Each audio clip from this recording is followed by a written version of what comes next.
Nabi SAW meminta ia untuk menjelaskan pintu yang ketujuh. Jibril pun menjawab, pintu ini untuk umatmu yang angkuh, yang mati tanpa menyesali dosa-dosa mereka.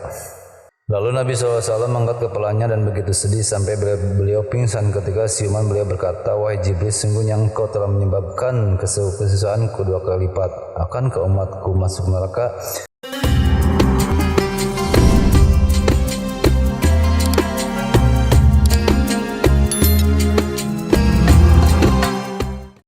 Assalamualaikum warahmatullahi wabarakatuh.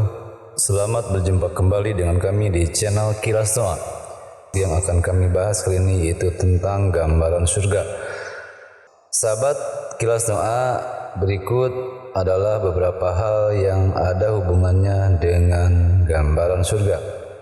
Yang pertama adalah tentang ciri-ciri ahli surga di dunia. Di antara mereka, ciri ahli surga yang dapat dilihat di dunia ini adalah orang yang hidupnya penuh dengan kesedihan, galau, menangis, dan takut azab Allah Subhanahu wa Ta'ala.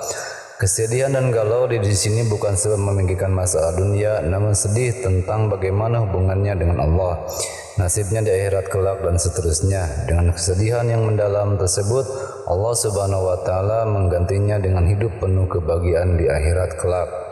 Sebagaimana yang ada dalam Quran surat At-Tur ayat 26 sampai 27 yang artinya, mereka berkata, sungguhnya kami dahulu sewaktu berada di tengah-tengah keluarga kami merasa takut akan diazab, maka Allah memberikan karunia kepada kami dan melihara kami dari azab neraka. Quran surat At-Tur ayat 26 sampai 27. Demikian berlaku sebaliknya, Allah juga memberikan ciri-ciri orang yang kelak akan menghuni neraka, yaitu orang yang di dunia selalu bergembira ria dan tertawa-tawa melupakan akhirat. Sebagaimana yang dijelaskan dalam Quran surat Al-Insyiqaq ayat 13 yang artinya, sungguhnya dia dahulu di dunia bergembira di kalangan kaumnya. Dalam tafsir Al-Jalalain dikatakan, maksud bergembira di sinilah dengan mengikuti hawa nafsunya. Maka dengan demikian kita dapat mengambil pelajaran betapa pentingnya memikirkan nasib kita di akhirat.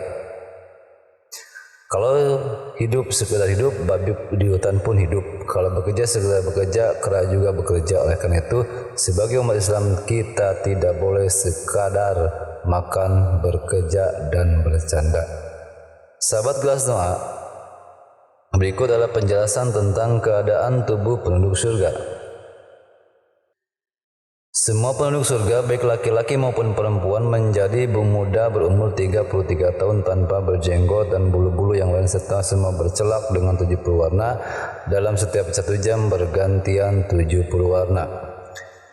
Sebagaimana yang dijelaskan dalam beberapa keterangan. Mafhumnya, bayi yang keguguran sudah pasti masuk surga dan jadi penduduk surga, sehingga punya sifat tubuh yang sama dengan penduduk surga yang lainnya. Banyak keterangan hadis yang diriwayatkan oleh hadis Bukhari dan Muslim. Bahkan ada hadis yang semana dari Musnad Imam Ahmad yang artinya, telah menceritakan kepada kami, Abu Muawiyah telah menceritakan kepada kami, Al-Amasi dari Abu Sholih dari Abu Hurairah, dia berkata, Rasulullah SAW bersabda, rombongan pertama yang akan masuk surga dari umatku seperti rembulan pada malam purnama. Kemudian setelah mereka seperti bintang yang paling terang bercahayanya di langit. Kemudian mereka akan menempati surga sesuai dengan tingkatannya masing-masing. Mereka tidak buang air besar, tidak juga buang air kecil, tidak mengeluarkan ingus, dan tidak meludah. Sisir mereka dari emas, keringat mereka seharum misik, kewangian mereka dari kayu cendana, serta ukuran tubuh mereka sama, yakni seperti ukuran bapa mereka Adam alaihissalam, yaitu 60 hasta. Sahabat Kilas Doa, berikut adalah penjelasan tentang suasana surga. Mustasyar PBNU Kiai Haji Syaroni di Masjid Al-Aqsa Menara Kudus sudah memasuki hari yang begitu ulama. Ulama arismatik asal Kudus ini mengaji 15 ayat terakhir dari surat Ar-Rahman, yaitu dari ayat 60 sampai ayat 75. Dalam ayat tersebut, Kiai Haji Syaroni menguraikan gambaran suasana surga sebagai tempat balasan di akhirat untuk orang-orang yang berbuat kebaikan dan ketaatan pada waktu di dunia. Menyitir keterangan ayat itu, Allah telah menyiapkan bagi orang beramal soleh dengan beragam nama tempat surga seperti Jannatul Adni, Jannatul Naim, Jannatul Mahwa, dan Jannatul Firdaus. Semua manusia yang beramal soleh akan masuk surga dan tidak akan merasa bosan karena tempat itu surga terdapat taman yang sejuk, menyenangkan, dan kenikmatan yang luar biasa. Terangnya ia menerangkan suasana surga terdapat dua sumber air yang tidak macet-macet, yakni Bengawan Tasmin dan Bengawan Salsabil, serta bermacam-macam buah-buahan seperti kurma, delima yang bisa dinikmati dan diambil sesuai kehendak penghuninya. Begitu juga menurut beliau, surga akan dipenuhi bidadari cantik wajahnya dan bagus perilakunya yang berada dalam kemah-kemah dari intan mutiara. Surga tidak ada yang jelek-jelek seperti di dunia. Bidadarinya juga belum pernah tersentuh apapun dan siapapun masih murni untuk melayani ahli surga nanti, yakni orang Islam yang bertakwa. Nah, saat menerangkan sang bidadari yang belum kesentuh ini, Kiai Sahroni menyinggung keterangan hukum mengawini perempuan nakal yang mudah terbawa jagoan laki-laki lain.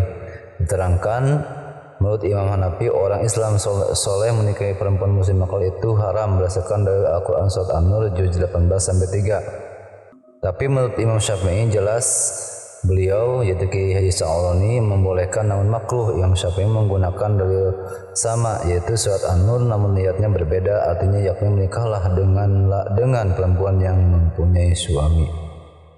Sahabat Qiraswa, berikut adalah penjelasan tentang nama-nama surga dan penghuninya. Nama-nama surga yang disebut dalam Al-Quran antaranya adalah surga Firdaus, surga Darussalam, surga Darul Khuldi, surga Darul Muqamah, surga Jannatul Mawa, surga Jannatul Naim, surga Jannatul Maqam, surga Jannatul Amin, surga Jannatul Adn, Maq'adu Sidqi wal Husna, Darul Hayawan. Sedangkan daftar penghuni surga diantaranya para nabiyin, para syidikin, para syuhada, para sholihin. Terangan bisa dilihat dalam kitab Fathul Bari. Selanjutnya, penjelasan selanjutnya adalah tentang letak neraka dan surga. Mengenai keterangan tentang letak neraka dan surga, memang tidak ada yang menjelaskan secara detail, namun ada keterangan yang agak serupa, yaitu terdapat pendapat neraka terdapat di bumi lapisan ke-7 bukan ke-1, di mana pendapat ini adalah salah satu dari sekian pendapat berbeda yang berupa: 1. Neraka terdapat di langit, mengambil dari dalil hadis Huzaifah tentang Nabi SAW sewaktu Mi'raj di langit melihat surga dan neraka. 2. Neraka terdapat di bawah bumi lapisan ke-7, mengambil hadis riwayat Ibnu Abbas dan Mu'adz.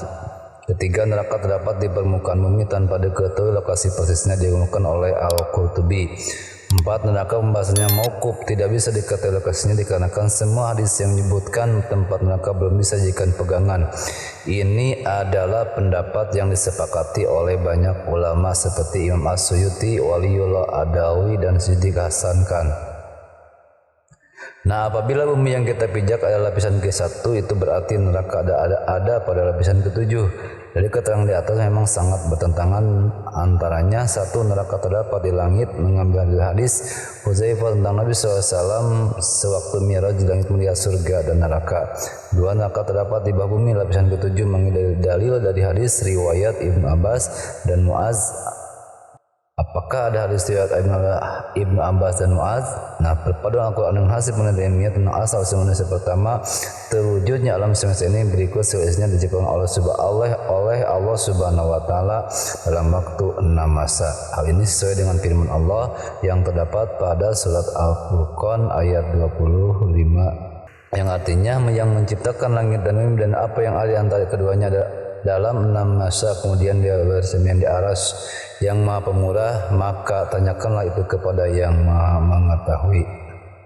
Sahabat Qiraswa, berikut adalah penjelasan tentang nama-nama neraka dan penghuninya. Neraka mempunyai 7 pintu. Untuk masing-masing pintu itu dihuni oleh sekelompok pendosa yang ditentukan. Terdapat seperti yang terdapat dalam Quran surat Al-Hijr ayat 44. Bahkan diriwayatkan dalam Anwar Numaniyah dan Bihal Anwar bahwa ketika Jibril turun membawa ayat di atas tadi, Nabi SAW mintanya untuk menjelaskan kondisi neraka. Jibril menjawab, "Wahai Nabi Allah, sungguhnya di dalam neraka ada 7 pintu. Jarak antara masing-masing pintu sejauh 70 tahun dan setiap pintu lebih panas dari pintu yang lain. Dan nama-nama pintu tersebut adalah satu Hawiyah, yaitu yang secara harfiah artinya jurang. Pintu ini untuk kaum munafik dan kafir. Dua, pintu Jahim. Pintu ini untuk kaum musyrik yang menyekutukan Allah.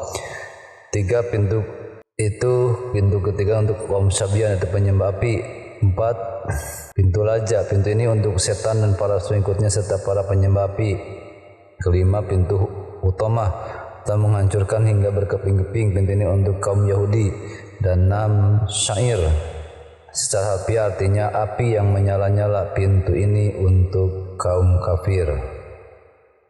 Tatkala sampai pada penjelasan pintu yang ketujuh, Jibril pun terdiam.